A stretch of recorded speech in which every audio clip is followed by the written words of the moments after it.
বাংলাদেশের সাথে ব্যবসা বাণিজ্য বন্ধ করে দিলে বেশি ক্ষতিগ্রস্ত হবে ভারত। আমরা চাল না পাঠালে, পেঁয়াজ না পাঠালে যে কাঙালি দেশ না খেতে পেয়ে মরে যাবে, সে বাংলাদেশে আবার এত বড় বড় কথা। ভারত সবসময় বাংলাদেশিদেরকে নিজেদের ব্যবসার মেশিন মনে করত। তাদের ধারণা ছিল বাংলাদেশ তাদের ছাড়া চলতে পারবে না। স্বাভাবিকভাবে ইউনূস যুদ্ধ লাগিয়ে রাষ্ট্রপ্রেমের জিগির তুলে টিকে থাকতে চাইছে, কিন্তু তারা ভুলে গেছে বাংলাদেশেরা অন্যায় মেনে নেয় না। 5ই আগস্টের পর ভারত ভিসা বন্ধ করে, কারণ তারা চেয়েছিল বাংলাদেশকে চাপে রাখতে। কিন্তু বাংলাদেশের জনগণ দেখিয়ে দিয়েছে তারা বিকল্প খুঁজে নিতে জানে। আজ কলকাতা ফাঁকা, হাসপাতালগুলি ফাঁকা, আর ভারত শুধু আফসোস করছে। কলকাতার ব্যবসায়ীরা মোদী সরকারের বিপক্ষে গালমন্দ করছে। 2.5 টাকা 3 টাকা করে তারা ফসলের দাম পাচ্ছে। ভারত সবসময় বাংলাদেশিদের উপর অবিচার করেছে, সেখানে চীন বন্ধু হয়ে পাশে দাঁড়িয়েছে। এমনকি বিশেষ হাসপাতাল তৈরি হচ্ছে শুধু বাংলাদেশিদের জন্য।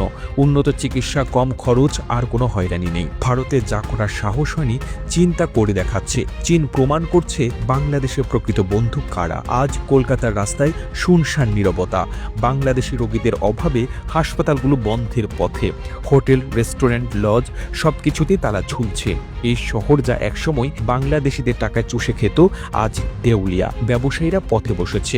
ভারত ভেবেছিল বাংলাদেশ তাদের ছাড়া চলতে পারবে না, কিন্তু তারা বুঝতে পারেনি বাংলাদেশ অন্যায়ের জবাব দিতে জানে। বাংলাদেশকে অপমান করে ভারত আজ নিজের কবর নিজেই খুঁড়েছে। তারা বুঝতে পারছে না চীন বাংলাদেশের জন্য এক নতুন দ্বার খুলে দিয়েছে। চিকিৎসা থেকে শুরু করে ব্যবসা, সব ক্ষেত্রেই বাংলাদেশ এখন ভারতের বিকল্প খুঁজে নিচ্ছে। ভারত আর বাংলাদেশকে ব্যবহার করতে পারবে না।